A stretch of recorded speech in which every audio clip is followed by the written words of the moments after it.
Hi everybody, Alex Employer here from Expert Forex, and in today's video we're going to be talking about the genetic algorithm. And many will ask, what is the genetic algorithm? And I'll quickly explain to you, and it refers to when you are optimizing a robot. When you're optimizing a robot, there are millions of possible combinations of the settings for that particular robot. So you want to find the best settings that worked in the past. And that is essentially optimization. But if there are millions and millions of possible settings, it's going to take you weeks and sometimes months to calculate the results of all of those possibilities. Now, the genetic algorithm is there to short circuit that. In other words, it will look at these millions of alternatives, and it will find the most efficient way to find a reasonable answer to your question, which was the most efficient combination of all the settings that produced the best results in the last year, for instance.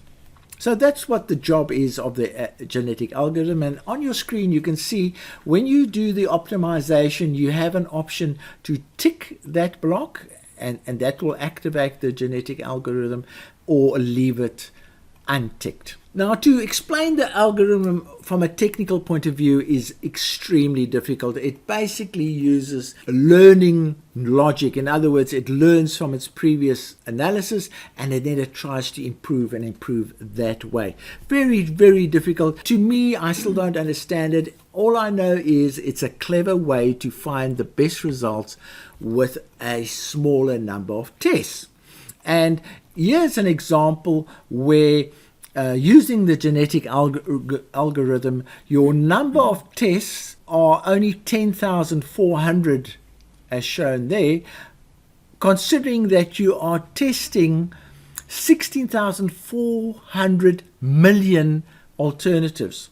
Now, if you were not to do that, what would happen? And this test, by the way, would take 23 minutes.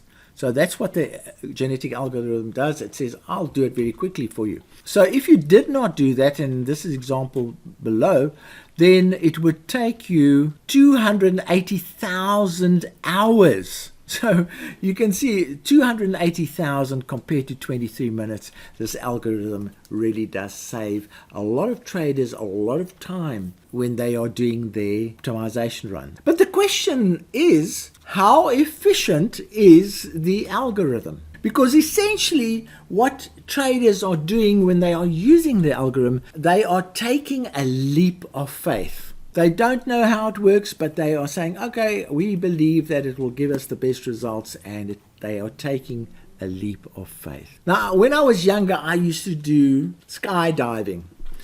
And when you jump out of the plane and you pull the cord, you are taking a leap of faith that the person who packed your parachute has packed it properly and that there will be no problems. That's a kind of leap of faith that you have to take sometimes when you're doing things. And that is the leap of faith that robot traders take when they use the genetic algorithm. So what I did is I designed a little test, and I took the profit retriever, which is really one of our most robust EAs that we have, and I decided to test the pound USD over a year period. And the template that I was using generated 85,000 alternatives. Now that's quite a lot. So I designed this test, and the full test would test all 85,000 alternatives, whereas the genetic algorithm would test the number that it thinks would be good to come to a reasonable answer. So the full test is actually the perfect answer because it is testing all the possible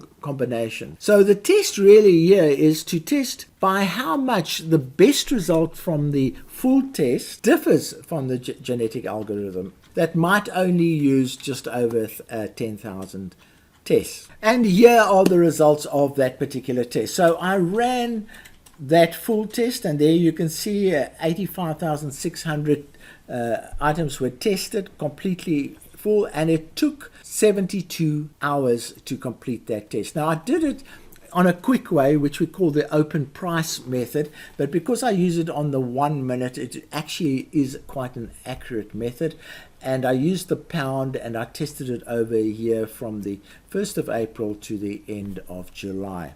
So there's the year test that was done, and here are the results. So the top result came out at 30,393. So what that says is that we start the test with $10,000. So this EA has produced, if you had the perfect combination of settings, you would have produced 300% return. That's basically the answer to that. And then you can look down here and the numbers go down and down. The drawdowns aren't too bad, so it's quite a good result overall. But that's what optimization is. It basically just says what were the best settings for the period that you're testing, what were the best results if you had the benefit of hindsight. Okay, so then I went away and did exactly the same test.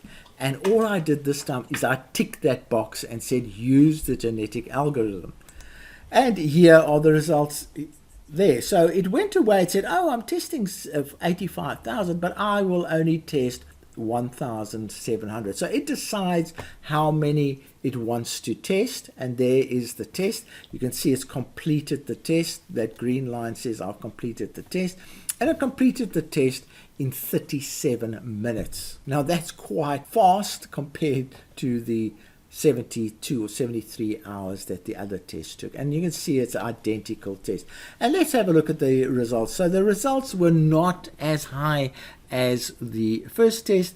23,706 was the best result, and not the best results. The drawdowns were slightly higher than there, but it came up with that because it only took 37 minutes to do this test. So the summary is that the total produced a result that was $6,687 better than the genetic test, which was 28% better. The genetic algorithm missed 77 out of the 85,000 results that were more profitable. So in other words, it did miss 77. We have to take that into account. Also, it was 28% less profitable than the best result. But it was 118 times faster than the total. So instead of 72 hours, it only took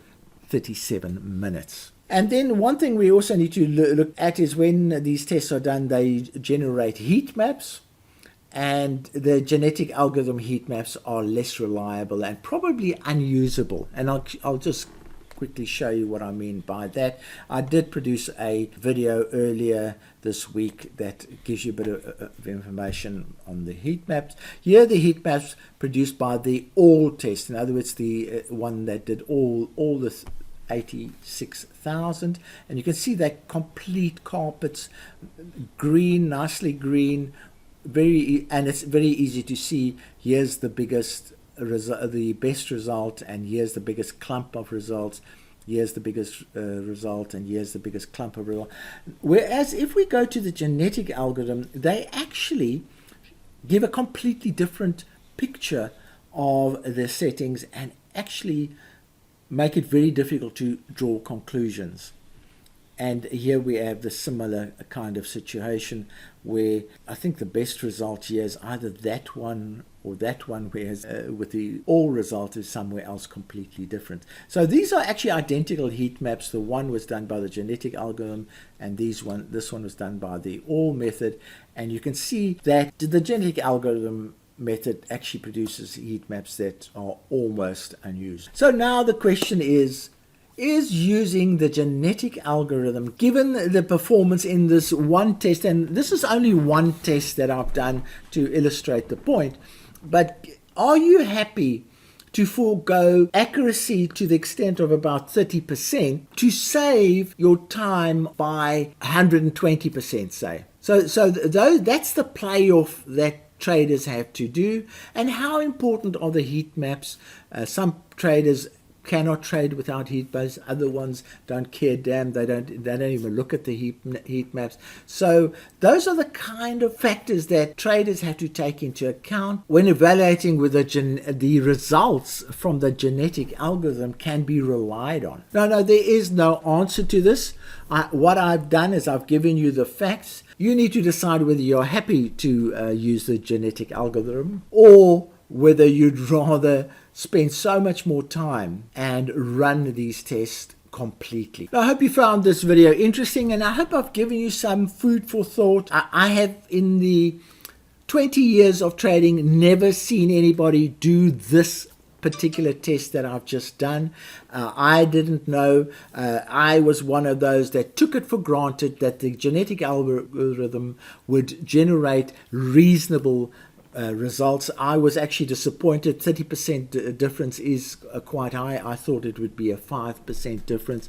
So this has been very fruitful for me to do that, and I certainly will be changing some of my optimization exercises to not have to rely on some genetic algorithm test. So from me, Alex Aploy, cheerio.